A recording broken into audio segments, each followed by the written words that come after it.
कितनी बड़ी मोटिवेट थी कि पुलिस को चप्पलों में मोटिवेट करनी पड़ी। अगर कोई व्यक्ति बहुत बड़ा क्रिमिनल है, बहुत बड़ा टेररिस्ट है, बहुत बड़ा माफिया है, 3-3 जिलों में उसके अंदर उसके ऊपर केस लगे हुए हैं, जिला बदर है वो, तो आप चप्पल में एनकाउंटर करने चले जाएंगे?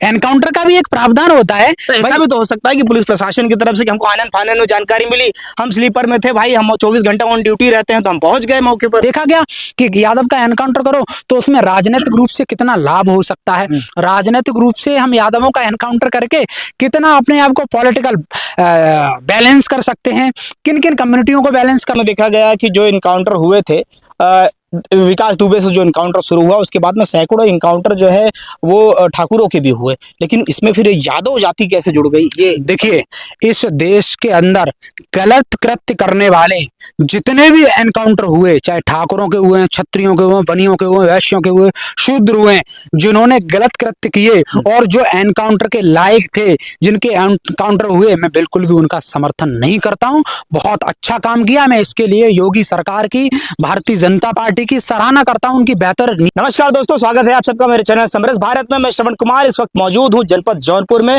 उत्तर प्रदेश के जनपद जौनपुर चर्चा का केंद्र बना हुआ है। कारण है मंगेश यादव, और मंगेश यादव का जिस प्रकार से इनकाउंटर होता है डकैती केस के सिलसिले में, और ऐसे में तमाम सवाल उठने शुरू हो जाते हैं। सवालों के बीच में आज श्रद्धांजलि समारोह का आयोजन यहाँ पर किया जाता है, और जिस प्रकार से यहाँ पे तमाम जगह से यहाँ पे नेता आ रहे हैं, समाजवादी पार्टी के नेता आ रहे हैं, और तमाम जो सोशल वर्क करते हैं ऐसे भी लोग आ रहे हैं। ऐसे में हमारे साथ में एक भैया आए हुए हैं, आइए इनसे जानकारी लेते हैं कहाँ से आए हुए हैं और क्या पूरा नाम है और किस प्रयोजन से यहाँ पर आए हुए हैं। स्वागत है भैया। आपके तमाम दर्शकों का बहुत बहुत आभार और बहुत बहुत अभिनंदन। मेरा नाम विनय यादव है और मैं मंगेश के प्रकरण को लेकर के मेरा आना हुआ जी। तो आप कहाँ से आए हैं? उत्तर प्रदेश, मैनपुरी से चलकर आ गए हैं जी। तो ये मामला जो है कहीं ना कहीं पूरे भारत भर में देखा जा रहा है, और भारत भर के लोग इसके अंदर रुचि ले रहे हैं ये जानने के लिए कि क्या ये 19 वर्ष का एक लड़का जो कि एक छोटे से गांव में, जौनपुर के छोटे से गांव में रहता है,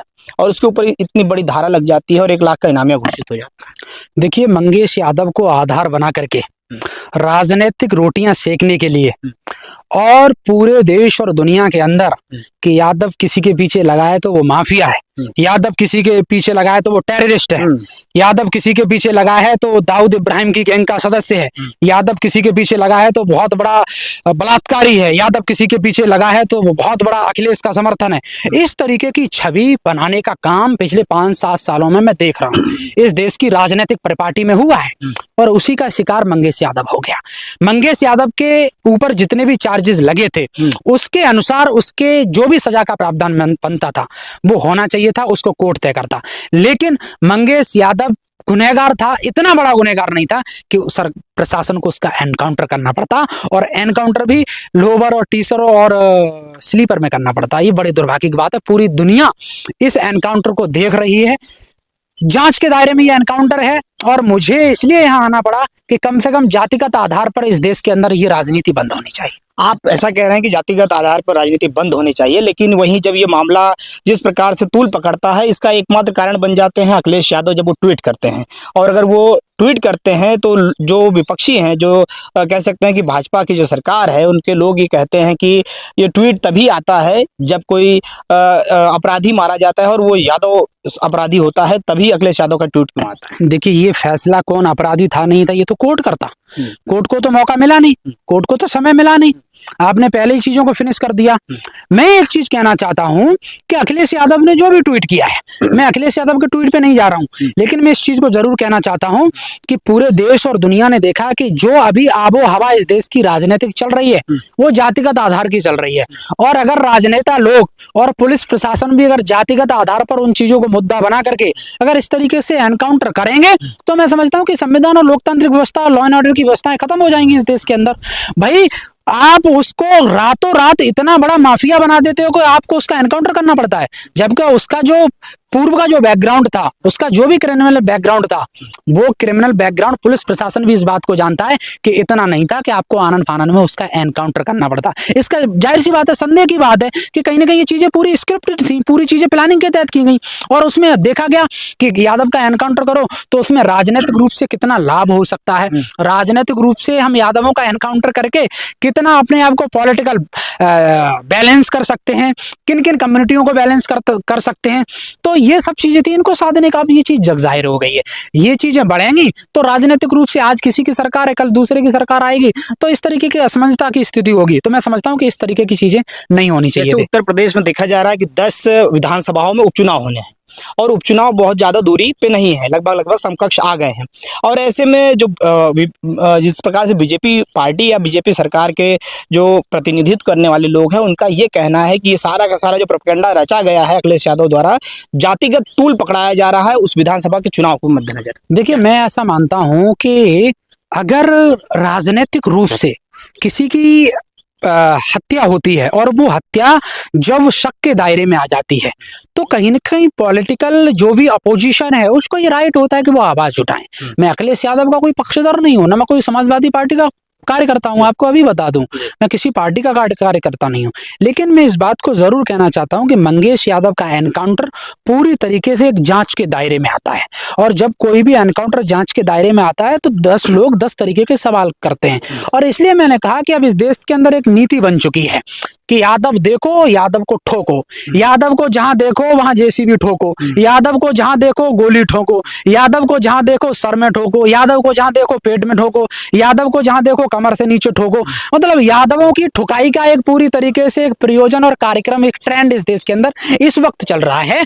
लेकिन ये जिस प्रकार से आपने बताया कि यादवों को ठोका जा रहा है, इसी बीच में देखा जा रहा है कि जैसे सरकार की शुरुआत जब होती है, आज सरकार के 6 साल या 7 साल कह सकते हैं कि चल रहे हैं योगी सरकार के, और ऐसे में शुरुआती दौर में देखा गया कि जो इनकाउंटर हुए थे, विकास दुबे से जो इनकाउंटर शुरू हुआ, उसके बाद में सैकड़ों इनकाउंटर जो है वो ठाकुरों के भी हुए, लेकिन इसमें फिर यादव जाति कैसे जुड़ गई? ये देखिए, इस देश के अंदर गलत कृत्य करने वाले जितने भी एनकाउंटर हुए, चाहे ठाकुरों के हुए, क्षत्रियों के हुए, बनियों के हुए, वैश्यों के हुए, शूद्र हुए, जिन्होंने गलत कृत्य किए और जो एनकाउंटर के लायक थे, जिनके एनकाउंटर हुए, मैं बिल्कुल भी उनका समर्थन नहीं करता हूं।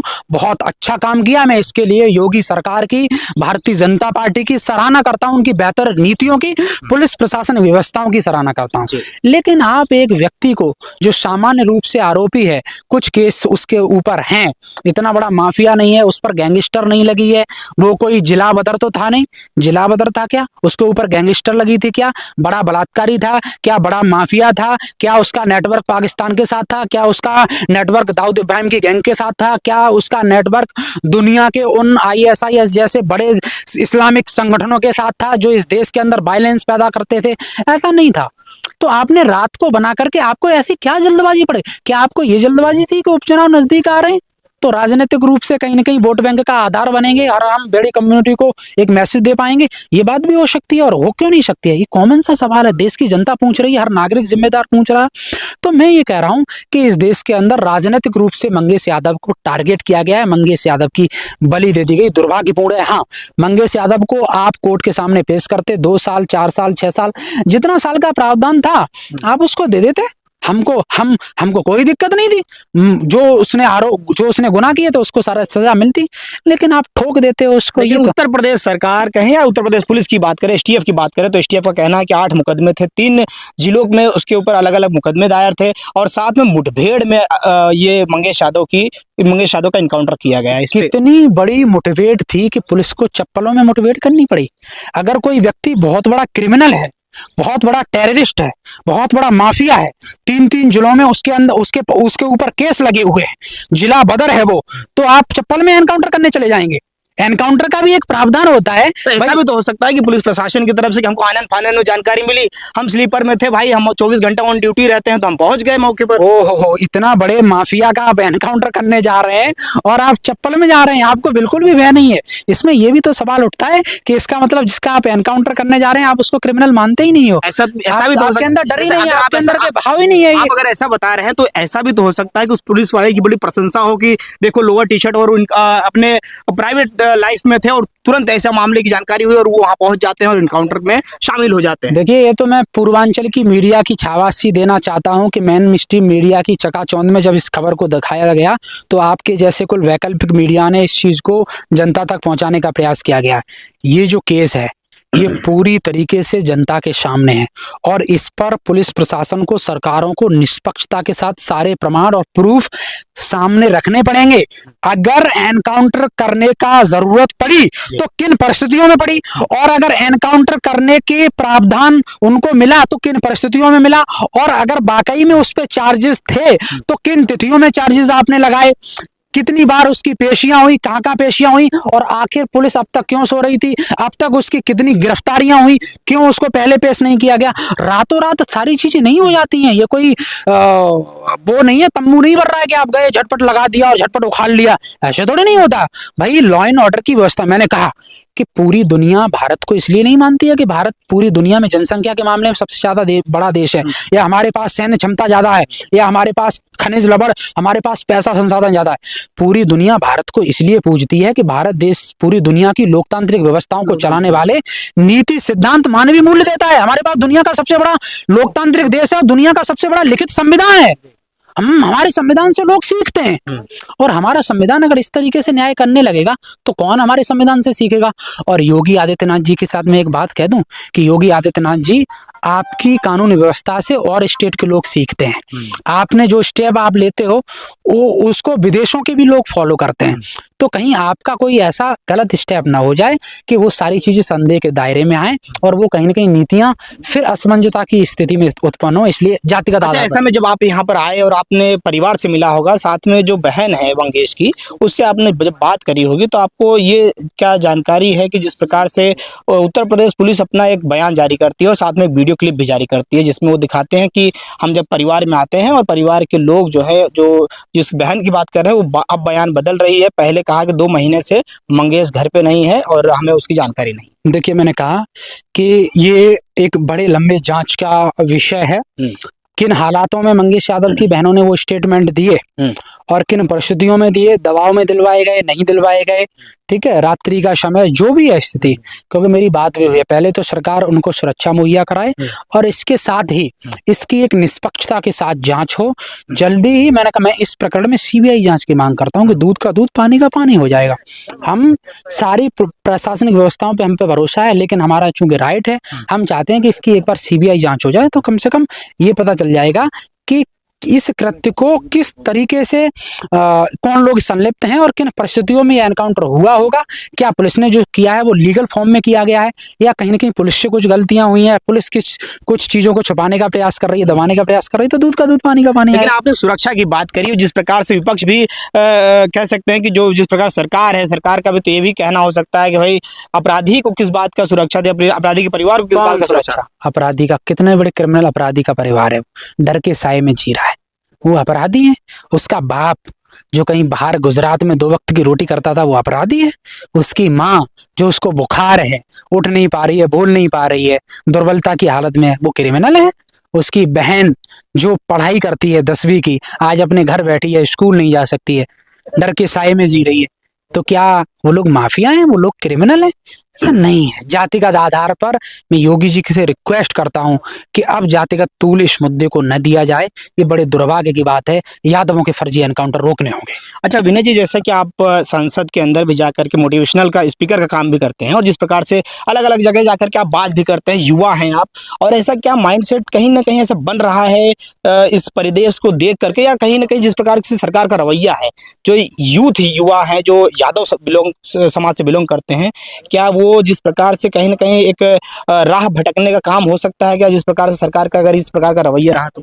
नहीं, निश्चित तौर पर देखिए, यादव नौजवान, मैंने कहा कि हम तो सम्मान करते हैं कि हम यदुकुल में परिवार में पैदा हुए और हमारी एक गौरवशाली परंपरा रही है। 5000 वर्ष पूर्व उनके नैतिक सिद्धांतों पर हम चलने का प्रयास करते हैं और हम पूरी देश की यादव पीढ़ी को 25 करोड़ से ज़्यादा यादव नौजवानों को एक ही संदेश देना चाहते हैं कि कोई भी गलत ट्रैक पे ना जाए, गलत कदम ना उठाए, गलत कृत्यों में संलिप्त ना हो। हम इस देश के संविधान का, लॉ एंड ऑर्डर का, पुलिस प्रशासन का, लोकतांत्रिक मूल्यों का सम्मान करते हैं। हम इस देश के जिम्मेदार नागरिक हैं। लेकिन मैं साथ ही साथ सरकार से भी आह्वान करना चाहता हूं कि इस देश में राजनीति करने के लिए यादवों के नौजवानों को टारगेट मत करो, यादवों के लड़कों को मत इस तरीके से ठोको। पुष्पेंद्र यादव का एनकाउंटर हुआ था, तब भी मैंने इस बात को बोला था कि मैंने कहा ठीक है आप एनकाउंटर करिए, लेकिन एनकाउंटर निष्पक्षता के आधार पर करिए, जांच पड़ताल के बाद करिए, और कोई बड़ा क्रिमिनल है तो आप बेशक करिए। मैं विनय यादव अगर संलिप्त हूं बुरे कृत्यों में और पुलिस प्रशासन को लगता है कि इनका एनकाउंटर करना चाहिए तो आप हमारे 6 गोलियां मारिए, आप हमारा एनकाउंटर करिए। लेकिन फर्जी मुकदमे लगा करके रातों रात आप हमको गैंगस्टर लगा करके और क्रिमिनल घोषित करके आप हमारा एनकाउंटर कर देंगे, ये इस तरीके से तो नहीं चलेगा। जैसा आपने अभी बताया कि यादव हो गए, और लेकिन सरकार जब एक्शन लेती है तो कहीं ना कहीं जीरो टॉलरेंस की बात करती है, और ऐसे में जब मुख्तार अंसारी हो चाहे अतीक अहमद का जब इस प्रकार की चीजें हो जाती हैं तो उस पे भी कहीं ना कहीं जो मुस्लिम समाज है या कह सकते हैं कि जो मुसलमान है प्रदेश के, उनका ये कहना रहता है कि हमको टारगेट किया जा रहा है। अगर ऐसा देखा जाए कि अपराधियों के प्रति अगर समाज को जोड़ दिया जाए, ये तो कहीं ना कहीं गलत है। देखिए, अपराधी, मैंने कहा ना कि अपराधी प्रवृत्ति के किसी भी समुदाय का, दल विशेष का, किसी भी व्यक्ति विशेष का मैं किसी भी प्रकार से पक्षधर नहीं हूं, और मैं नहीं चाहता हूं कि इस देश के अंदर अपराधी प्रवृत्ति के लोग पनपें, उनको बल मिले, उनको कोई पोषित करे, चाहे वो कोई भी हो। लेकिन उनके साथ साथ मैं ये चाह रहा हूं कि राजनीति इतनी दूषित हो गई है आज के समय में कि जब तक हम यादव ठाकुर, जब यादव पंडित, यादव बनिया, यादव गुज्जर करते नहीं हैं, तब तक हम सही मायने में राजनीति को साबित नहीं कर सकते। वर्तमान की राजनीति इस परिदृश्य में आज जा चुकी है, और राजनेता चाहे कोई मुख्यमंत्री हो, डिप्टी सीएम हो, विधायक हो, एमएलए हो, एमपी हो, लोग इससे बिल्कुल अछूते नहीं है। मैंने लोकतंत्र के अंदर भाषण दिया, आप सुनना, मैंने लोगों को प्रेरित किया और मैंने इस बात को कहा कि पूरी दुनिया को अगर कोई मार्ग दे सकता है तो भारत का युवा दे सकता है, भारत का नौजवान दे सकता है। लेकिन उन नौजवानों के रोजगार की व्यवस्था भी सरकारों को सुनिश्चित करने की जरूरत है कि उन युवाओं के हाथों में गलत हथियार न पहुंचे, उनको अच्छी तालीम मिले और तालीम के साथ साथ उनको अच्छा रोजगार मिले, तो ये भारत पूरी दुनिया में एक नया मार्ग विकसित कर सकता है। हमें उन चीजों की तरफ लौटने की आवश्यकता है। लेकिन ऐसे में देखा जा रहा है जिस प्रकार सेनाएं तैयार की जाती है जाति विशेष के नाम पर, चाहे करणी सेना हो, चाहे भीम सेना हो, ऐसे में यादव सेना हो, यहाँ पर तमाम लोग यहाँ आए हुए थे। लेकिन उन लोगों का ये रवैया है, जब सेना है, जो भारत देश की सेना है, अगर हम सेनाओं का नाम जाति के नाम पर दे देते हैं तो क्या हम आपस में लड़ने के लिए या किस लड़ने के प्रयोजन से आपस में इस भेदभाव को जो खत्म करने की लोग बात करते हैं? जातिगत आधार पर सेना में रेजिमेंट का प्रावधान, गोरखा रेजिमेंट से लेकर के तमाम सिख रेजिमेंट, जी जातिगत आधार पर रेजिमेंट का प्रावधान अगर हो सकता है, बात मैं नहीं कर रहा हूँ, लेकिन मैं समाज के अंदर की बात कर रहा हूँ कि किस प्रकार से अगर ये सेनाएं जो बन रही हैं, अगर ये जातिगत के नाम पे बनेंगी, सेना तो होती है युद्ध के लिए होती है ताकि हम दुश्मनों से लड़ सके, लेकिन आपस में ही अगर हम सेना बना लेते हैं, सेनाओं का औचित्य है कि इन सेनाओं का औचित्य क्या था?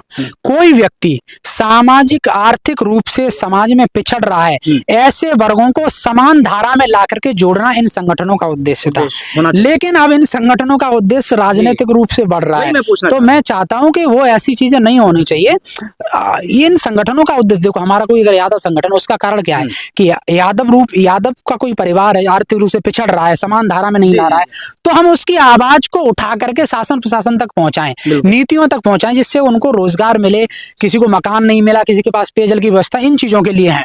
लेकिन राजनीतिक रूप से वायलेंस नहीं होना चाहिए, अतिक्रमण नहीं होना चाहिए, उन चीजों का दोहन नहीं होना चाहिए, और उन चीजों से किसी दूसरी जाति विशेष को हानि नहीं होना चाहिए। हम सबका सम्मान करते हैं। तो क्या आपको क्या लगता है कि यहाँ पर आने के बाद जिस प्रकार से अपने परिवार को देखा, परिवार की स्थिति जानी, तमाम चीजों को आपने जान लिया है, तो ऐसे में क्या लगता है, आप एक युवा हैं और जिस प्रकार से उतने दूर से चल कर आए हैं, तो इसलिए आपको तो पहले हम आपका बड़ा आदर सत्कार करना चाहेंगे और साथ में ये भी पूछना चाहेंगे, आपको क्या लगता है कि परिवार को न्याय मिलेगा? परिवार को न्याय मिलेगा। पूरे सरकार के ऊपर क्या आपको भरोसा है? मुझे सरकार के ऊपर पूरा भरोसा है, परिवार को न्याय मिलेगा। पूर्वांचल की तमाम मीडिया, जितनी भी वैकल्पिक मीडिया है, मैं तमाम मीडिया का सम्मान करता हूं, आपका सम्मान करता हूं। आपने पूरी बेबाकी के साथ, निष्पक्षता के साथ इस मुद्दे को उठाया, राष्ट्र पटल पर आप लेकर के गए, हमारी बात को आपने मजबूती से रखने का प्रयास करने का हमको मौका दिया। हम आपका सम्मान करते हैं, प्रशासनिक व्यवस्थाओं का भी सम्मान करते हैं, और हम चाहते हैं कि मंगेश यादव को और उसके परिवार को न्याय मिले।